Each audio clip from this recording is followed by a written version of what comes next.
Today's episode feels like a full story on its own. I started one of Japan's most iconic castles after taking 2 days off to recover and end up helping a 90-year-old couple who gets stuck on the side of the road. Between ancient weapons, capsule toy machines, tunnels, forests, conveyor belt sushi and getting completely lost at night, this day had everything. It's real, unpredictable and one I'll never forget. Morning guys, welcome back. I'll give you guys an update a little bit later, but I took a day off basically to rest up a bit, get rid of headache, get some proper sleep, and yeah, I was a little bit beat up from the traveling, and currently it is raining where I am, but yeah, there's a plan for now. This is to see a very old castle. So yeah, we'll get more details on this now. Gonna see how it is and yeah, take a look around inside. We're well rested and ready for some more adventure.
Castle wall, almost 30 centimeters thickness, and they say it can withstand musket fire even. And these holes were made for dropping stones onto the enemies trying to scale the walls. How cool is that?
Yeah, we're gonna say. Yeah. Up, up. Hey. We are on the live feed. Yeah. Yeah. we are on the live camera on YouTube. If you guys can see us. Alright guys, so yeah, a little bit different content. I just showed you Matsumoto Castle. In the 1800s, they wanted to tear down all the castles. It was a symbol of feudalism, apparently. So this was the first one that convinced them to keep it open, or to not tear it down. Absolutely amazing to see in person, and yeah, it was a lot of fun. And I bought a little pin for the Prado for the roof lining. So yeah, quite excited. This is not the first one, probably also not the last one, but yeah, now it is time to grab some food.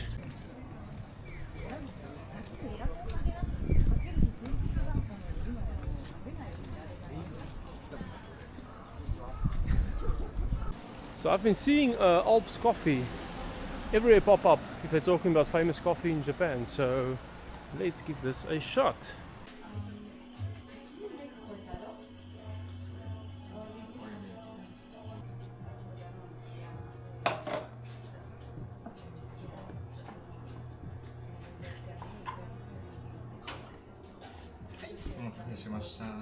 Yeah, arigato.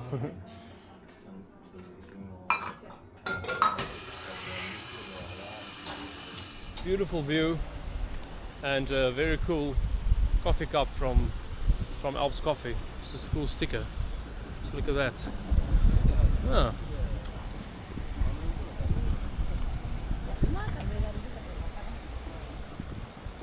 Ooh, nice. I took the Colombian bean and oh, this worked out well. Tastes great. This is a good one. Alright, let's see one of these machines which RX-7 you can get. There's 4 coins and then you turn it.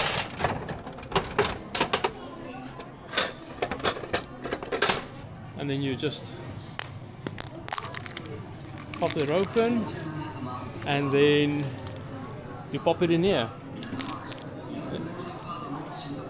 And you just pop your plastic in there and they recycle it. How cool is that?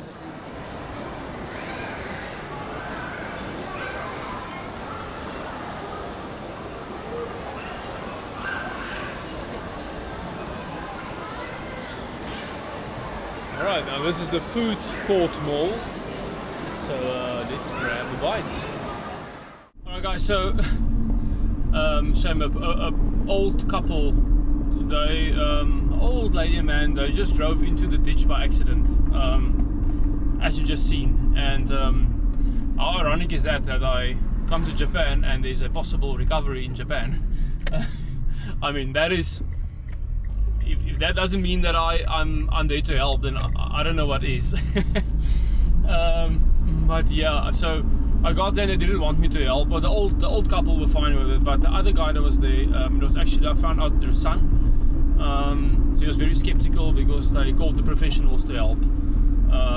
So over here, I think it's more normal to phone like a service, a towing service or something. They don't really, do it themselves or help each other with those kind of things. But yeah, I stopped and I wanted to help. But yeah, they had the jack on the wrong side. They jacked the car on the side that was higher up, like on the roadside. So I took the jack out and I lifted it on the side that was in the ditch, and I pushed some of the wood under the front wheel that was in the ditch, because it was laying on one of the arms, so I couldn't just drive it out. I tried to very lightly, but I saw it was stuck. So yeah, I got the wood underneath, and yeah, then I let the jack down, but then I saw that tire was actually flat, so then I lost that height again. So then I wanted to jack it a bit more to get another piece of wood like on top of the other pieces to get more height, and then I'll just be able to just drive it out. But then when they saw the tire was flat, like they didn't like that. But anyways, yeah, then their son said, no, we did rather want the other guys to come help. So but yeah, the one person they told me it's just about safety. So they just scared I'm gonna get hurt, and they don't want to be responsible for a foreign person getting hurt in Japan, and it's they could have professionals do it, and I don't know, I think there's a whole insurance thing maybe involved there and so on. So I said okay, no, it's fine, because they were very thankful and like thanking me the whole time. But I think to be honest, I think the son just wanted me to rather leave it. Anyways guys, I'm now leaving Matsumoto, this area that I'm leaving now. So yeah, let's see where we end up, because it's already 5:15 in the afternoon, so it's dark in like 45 minutes max. Yeah, I don't know if I'm gonna do this whole 2.5 hour drive still that I'm busy with. So guys, just a quick update. I literally had a little bit of a be honest with you guys, a bit of my body crashed because I ran on very little sleep. I couldn't sleep. Like, I was struggling so much to sleep. So since I've gotten here, I've had literally one good night of sleep. One. So I was just, I think my body just went into shutdown basically. Also, I laid very bad in the van the one night, and that hour that I did sleep, I think I laid like strange with my neck, and I had a massive headache yesterday. So that with tiredness and taking painkillers, which always knocks me out, I just basically I had 2 days, a day, a night, and another day that I literally just relaxed. I slept, I've eaten, I've taken in fluids just to get myself okay again. And then last night I actually slept for almost 13 hours. So a little bit of a disclaimer as well. I didn't sleep in the camper van last night. I slept at an Airbnb. I booked a place last minute in the city I came from now, the town city that I came from now, because I just wanted to have a proper bed and like my own shower. I don't have to go to an onsen or anything like that, especially with my headache and how bad I felt. A little bit of an honest truth, I could have probably just masked this with the last stuff that I filmed and then with the stuff from today, and probably no one would even realize that there's 2 days missing. But yeah, I feel like it's good to be honest about these kind of things, because this is reality of traveling. This is the reality of coming to a different country and filming, and you're not in the comfort of your own vehicle, or like in my case with my own vehicle, my own caravan or my rooftop tent or whatever the case may be. But yeah, anyways guys, I slept a lot of hours last night, and when I woke up this morning I felt a lot better. So I went to a bookstore, a very nice bookstore. They have a Starbucks. I stopped there with my laptop. I did some emails, some work for back home. I had a coffee. I had a little something to eat. I don't really eat in the mornings, but I had a bit of a breakfast. And I was reading in a book and in a magazine, just like relaxing a bit and getting myself ready. And from there I went to go see the castle. Alright guys, I'm doing a beautiful drive. Let me show you some shots.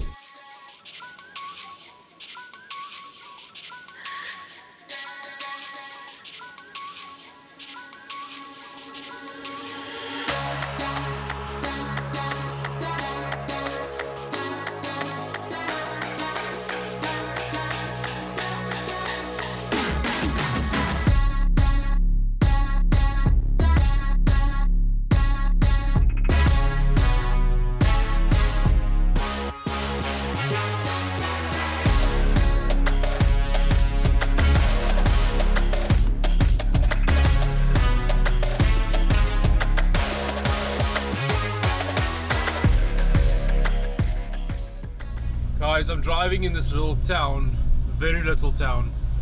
I've just gone up the steepest hill, and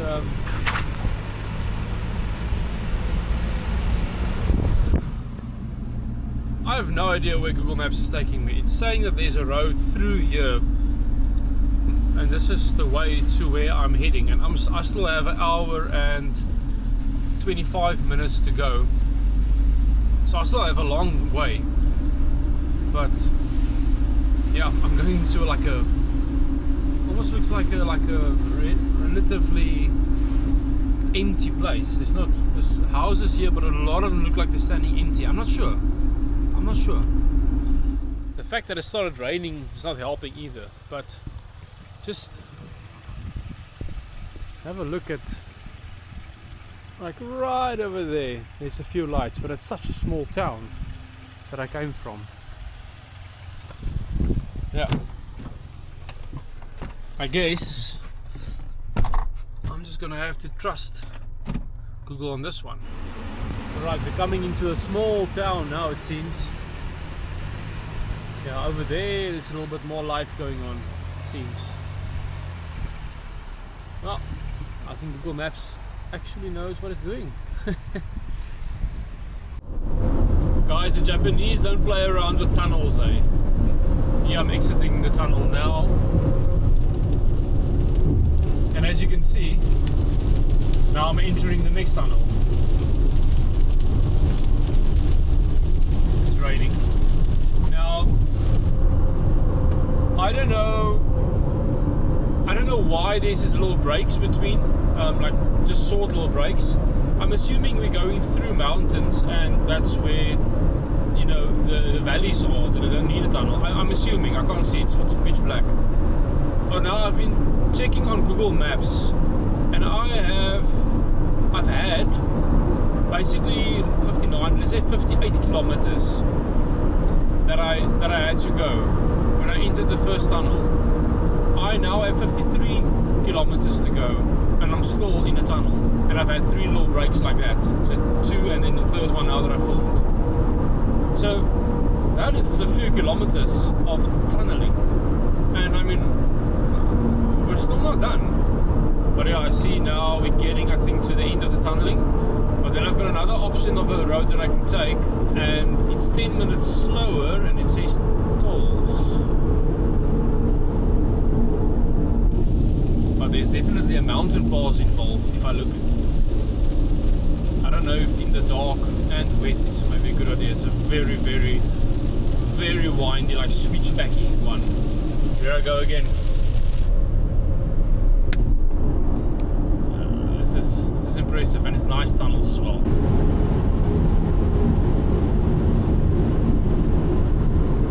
Keep in mind, I'm showing you guys one tunnel. This is one way, 2 lanes. This on the other side is one going the different direction as well.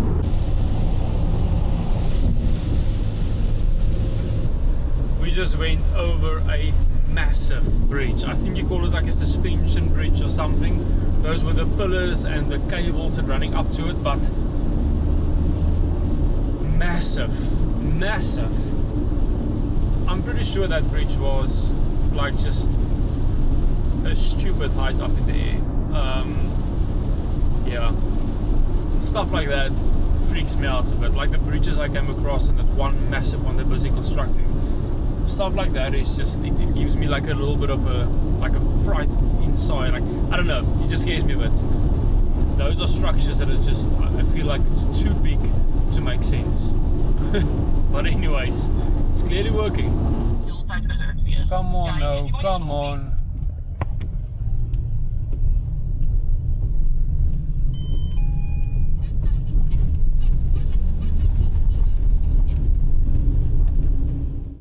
Alright guys, and welcome to Kappa Sushi. So this is a place that's really cool because it's a little bit different. So what happens is you get in at the door and you tell them you want a seat or a counter seat or whatever. In my case, I wanted a table. So they give you a number, you walk to your table. But then all around, like next to the tables, you've got this sushi belt over here. So if you sit down in line, further down in line, your sushi runs down on this conveyor belt all the way to next to your table, and it stops at your table, and you just take your sushi off the belt. In my case, I'm sitting right next to the kitchen basically. It's behind this wall, so mine's just gonna come a little way to here. It works really cool, works really well. Yeah, so you take the tablet and you order your sushi on here, and yeah, it goes really quick. And then you've got your powder for your green tea that they obviously drink over here, which is really good. You put it in your cup, and then you press against this black one over here. This is a tap basically, and then the hot water fills your cup with tea, and yeah, then you enjoy your tea. That is about the situation over here. Very, very cool. So what I can show you guys is this is the tablet. So I might as well take you guys through it with me quickly. So take your slip to the front when you're gonna pay, because everything gets rung up on your table number that you got in the front. We're not gonna start with the miso soup or with a pudding kind of thing. We're gonna go to basically the full menu, and then we are gonna choose English because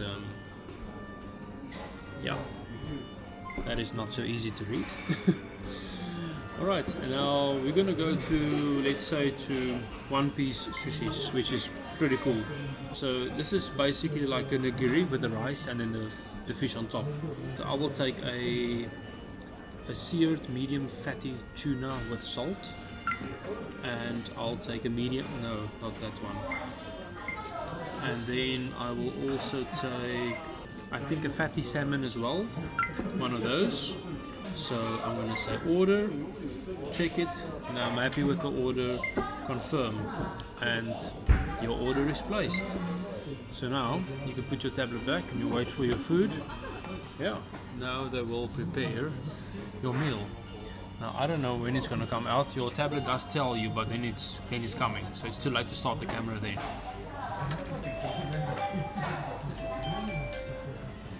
And there the train arrived, telling me it's here. Oh! I accidentally sent the train back. Oopsie. Sorry. Luckily the kitchen guy saw it, the chef. Yeah. Anyways, now you press send the train back. And then it heads back. Alright, there's the sushi. And chopsticks. So what I'll do now is I'll move some of the sushi to one plate, because this will now be my one for the wasabi. And this part is pretty standard, obviously. Only difference is they don't really use the wasabi like we do. They put it on the side, but yeah, I still put it into my sauce. I prefer that. So yeah, they do it like that, and then they first dip the sushi in there or after the soya, but I do it all together. Just mix it in a bit, because that's the way I enjoy it. And then we'll take this one over here, the one with the mayo. Let's try this.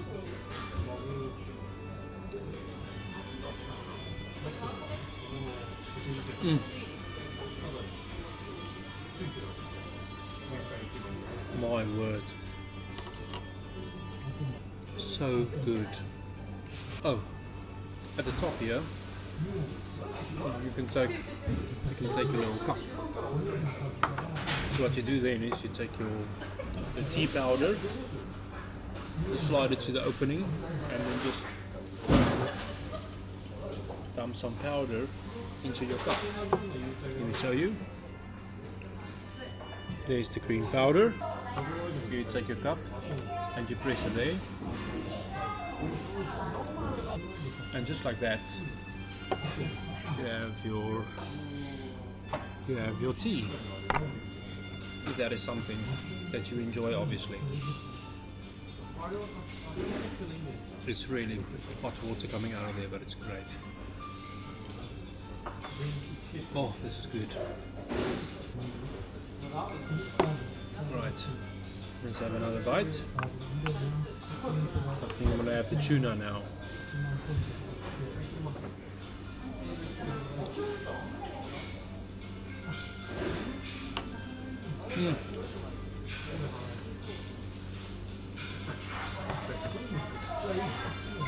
Yo guys, so they actually have a part of the menu is items with half-sized rice. How cool is that? The places in South Africa that wants to get you as full as possible, as quickly as possible, they just put more and more rice underneath the fish because it fills you up. Over here you can ask for less and the prices are the same, so it's just if you prefer it with more rice or less. It's not, there's no agenda behind it. Let's take what are we gonna have? I think a salmon. Let's grab a salmon. There's roasted duck as well, by the way, and there's a Japanese omelette. I think that for now. Maybe I'll have a seared fatty salmon with salt. No, it's not half. Sorry, it's not half-sized.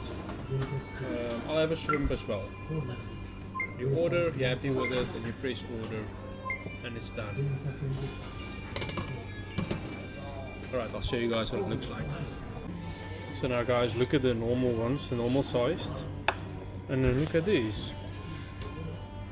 half-sized rice. How cool is that? So now the rice doesn't fill you up, and in my case bloat me. That is so cool. Alright guys, so yeah, I've got my seared one over here. And this one's got cucumber rice and then the salmon and the mayo on top. That looks very good. And then I got myself some ramen noodles with soy sauce. And look at the miso soup. That is pretty cool. Alright, I'm gonna enjoy this. And this just came. I think I forgot how much I've ordered. And I didn't know it's 3 rolls. So I've already eaten. And yeah, now I still have a bit more.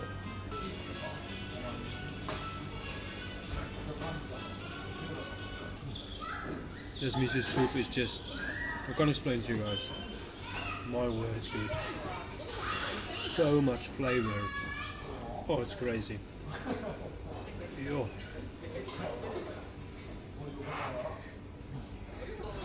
This one is very sticky.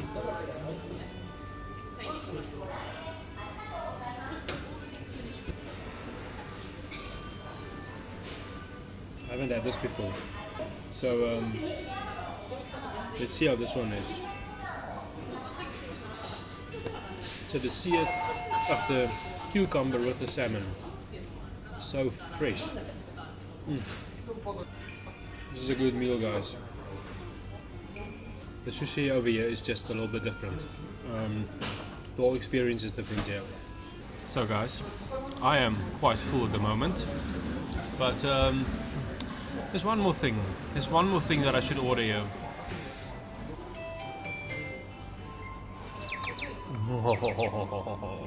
There we go. A little baked cheesecake. Come on guys. I just had to. Oh my word, it's good.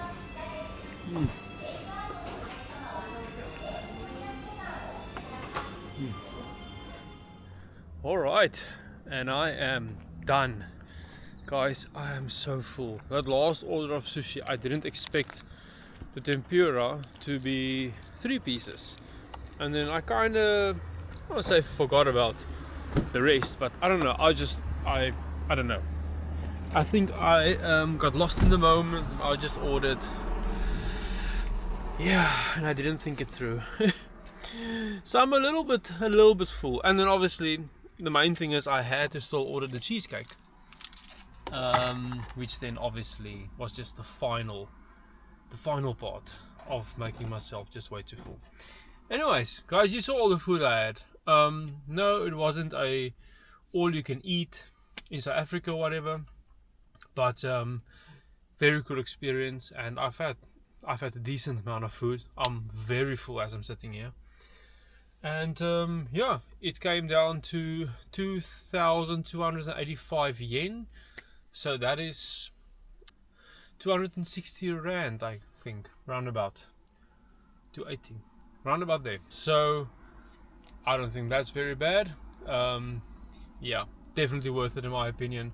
And it's some special sushi, and I got to choose, like, I don't know, it's just a fun way of ordering your sushi, a new way for it to be delivered to you, for me anyways. But yeah guys, now I need to find a spot for the camper van, because yeah, there's this one lookout on the mountain close to a massive statue. I'm gonna try and find a parking spot there if I'm allowed. If there's space to park, I don't know yet, but it is now 10:20 at night, so it's quite late. I need to find a spot to sleep. Alright, thanks for joining me. I hope you guys enjoyed the sushi viewing experience as much as I enjoyed eating it.